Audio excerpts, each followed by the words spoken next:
Langkah Jaksa Agung M. Prasetyo yang memberikan deponering terhadap kasus yang menjerat mantan pimpinan KPK Abraham Samad dan Bambang Wijoyanto menuai pro dan kontra. Lalu seperti apa kronologi penetapan tersangka hingga pemberian deponering terhadap mantan pimpinan KPK Abraham Samad dan Bambang Wijoyanto? Berikut adalah pemaparan rekan Ani Rahmi yang dicuplik dari program Time Talk.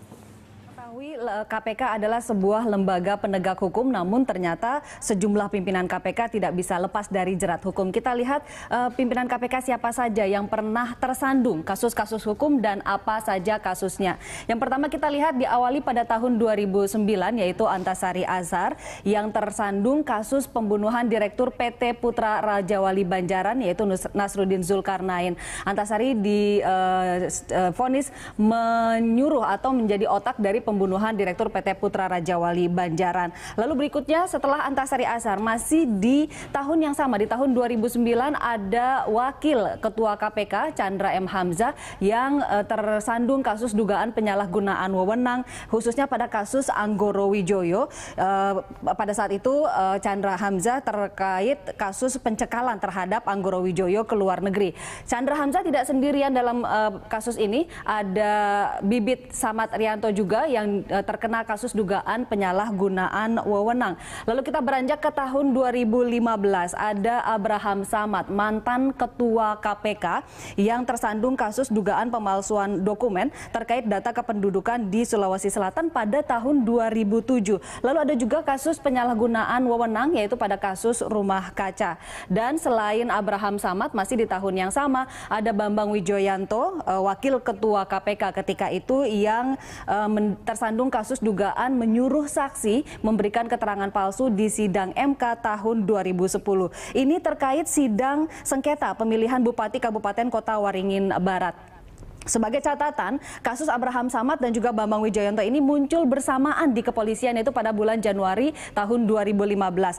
Tidak lama setelah KPK menetapkan calon Kapolri ketika itu, yaitu Komjen Budi Gunawan sebagai tersangka dalam kasus dugaan rekening gendut. Apakah ini ada relevansinya? Ini yang masih belum terjawab. Kita lihat ada sejumlah kasus-kasus yang diputus di pengadilan dan juga deponering yang melibatkan pimpinan KPK, yaitu ketua dan wakil ketua KPK. Yang pertama adalah Antasari Azhar, kasusnya berlanjut di pengadilan dan menjadi terpidana. Antasari Azhar menerima vonis penjara selama 18 tahun dan saat ini sudah menjalani asimilasi. Artinya tinggal satu langkah lagi menuju bebas. Dan berikutnya adalah Chandra M. Hamzah. Kasusnya berakhir deponering saat Chandra Hamzah masih menjabat. Ketika itu penanganan kasusnya dihentikan atas perintah Presiden Susilo Bambang Yudhoyono. Chandra M. Hamzah ini karena kasusnya bersamaan dengan Bibit Samad Rianto juga ujungnya sama atau berakhir deponering saat masih menjabat. Sementara Abraham Samad berakhir deponering kita ketahui pada tanggal 3 Maret lalu. Namun ini deponering terjadi setelah Abraham Samad nonaktif sebagai ketua KPK. Ini juga sama, yaitu kepada Bambang Wijoyanto, berakhir deponering setelah nonaktif. Surat keputusan deponering sendiri sudah diterima oleh baik Abraham Samad maupun juga Bambang Wijoyanto pada hari ini 4 Maret 2016. Kita lihat alasan-alasan pemberian deponering atas kasus yang menimpa Abraham Samad dan juga Bambang Wijoyanto yang dikemukakan oleh Jaksa Agung HM Prasetyo. Yang pertama adalah demi kepentingan umum. Lalu yang kedua, sebagai aktivis anti korupsi, kasus yang menimpa AS dan juga BW bisa berdampak pada upaya pemberantasan korupsi. Yang ketiga adalah khawatir akan berdampak negatif terhadap citra Indonesia di luar negeri. Lalu respon masyarakat dianggap turut berdampak terhadap pemerintah. Dan kita lihat dasar hukum yang digunakan untuk memberikan deponering. Ada pada Undang-Undang Republik Indonesia Nomor 16 Tahun 2004 tentang Kejaksaan Republik Indonesia. Pada pasal 35 disebutkan tentang tugas dan wewenang kejaksaan, khususnya adalah Jaksa Agung. Jaksa Agung memiliki tugas dan wewenang, salah satunya tersebutkan dalam huruf C, yaitu mengesampingkan perkara demi kepentingan hukum. Inilah yang diperbincangkan demi kepentingan umum ini.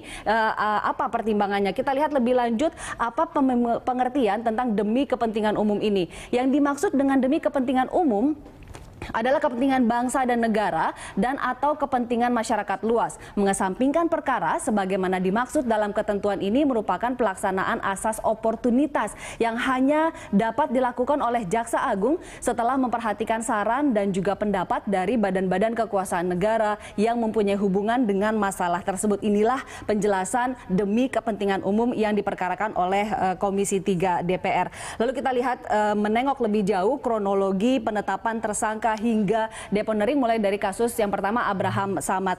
Kasus ini diawali pada bulan Januari tahun 2015, persisnya pada tanggal 29 Januari, di mana Ketua LSM Lembaga Peduli KPK dan Polri melaporkan Abraham Samad ke Bareskrim Mabes Polri terkait kasus dugaan pemalsuan kartu keluarga dan paspor milik Feryani Lim pada tahun 2007 lalu. Lalu pada tanggal 2 Februari 2015, Feryani Lim sendiri melaporkan Samad ke Bareskrim Polri. Abraham Samad dituduh membantu Feryani mengurus dokumen kependudukan untuk perpanjangan paspor di Makassar. Pada tanggal 9 Februari 2015, di Treskrimum Polda Sulselbar menetapkan Abraham Samad sebagai tersangka untuk kasus pemalsuan dokumen. Lalu pada tanggal 20 Februari 2015 ada pemeriksaan, namun Abraham Samad tidak memenuhi pemanggilan untuk pemeriksaan ini. Lalu pada tanggal 24 Februari 2015, Abraham Samad hadir di Polda Sulselbar dan menjalani pemeriksaan terkait statusnya sebagai tersangka kasus pemalsuan dokumen. Lalu pada tanggal 2 Juli 2015, Samad diperiksa selama 2,5 jam di Bareskrim Polri. Penyidik menanyakan sekitar 30 pertanyaan kepada Abraham Samad.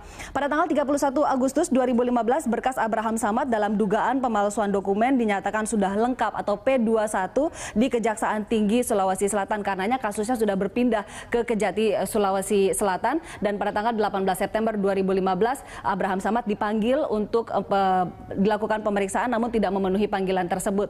Lalu pada tanggal 3 Maret 2016, pada saat ini yaitu Kejagung memberikan atau melakukan deponering atau mengesampingkan perkara Abraham Samad. Kita lihat kasus dan juga kronologi penetapan tersangka hingga deponering untuk kasus yang menimpa Bambang Wijoyanto.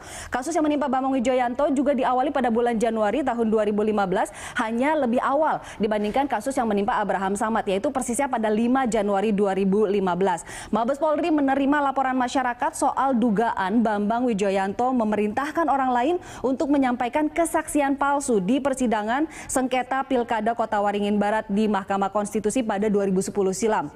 Lalu ternyata kasus ini disikapi dengan sangat cepat oleh Bareskrim Polri masih di bulan yang sama, yaitu pada tanggal 23 Januari 2015, Bambang Wijoyanto ditangkap penyidik Bareskrim Polri. Ketika itu Bambang Wijoyanto tengah mengantar anaknya ke sekolah. Lalu masih di bulan yang sama, akhir Januari 2015, Bambang Wijoyanto langsung ditetapkan sebagai tersangka kasus mengarahkan saksi memberikan keterangan palsu di sidang MK tahun 2010. Pada tanggal 26 Januari 2015, BW Bambang Wijoyanto mengajukan surat pemberhentian sementara sebagai komisioner KPK. Ini dilakukan agar tidak menghambat proses berjalannya pencegahan dan juga penindakan korupsi yang dilaksanakan oleh KPK. Lalu pada tanggal 3 Februari 2015, Bambang Wijoyanto memenuhi panggilan Bareskrim Polri. Tanggal 27 Februari 2015, Bambang Wijoyanto menolak memenuhi pemanggilan penyidik karena menunggu jawaban Polri atas surat permintaan klarifikasi atas kasus yang menimpanya.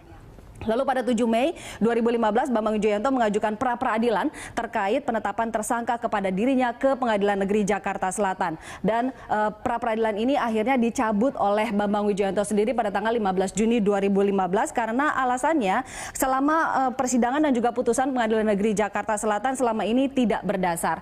Lalu kita beranjak ke tanggal 18 September 2015 di mana berkas perkara Bambang Wijoyanto ini dianggap sudah P21 dan dilimpahkan ke Kejaksaan Agung. Sampai pada tanggal 3 Maret 2016 kemarin, Kejaksaan Agung melakukan deponering.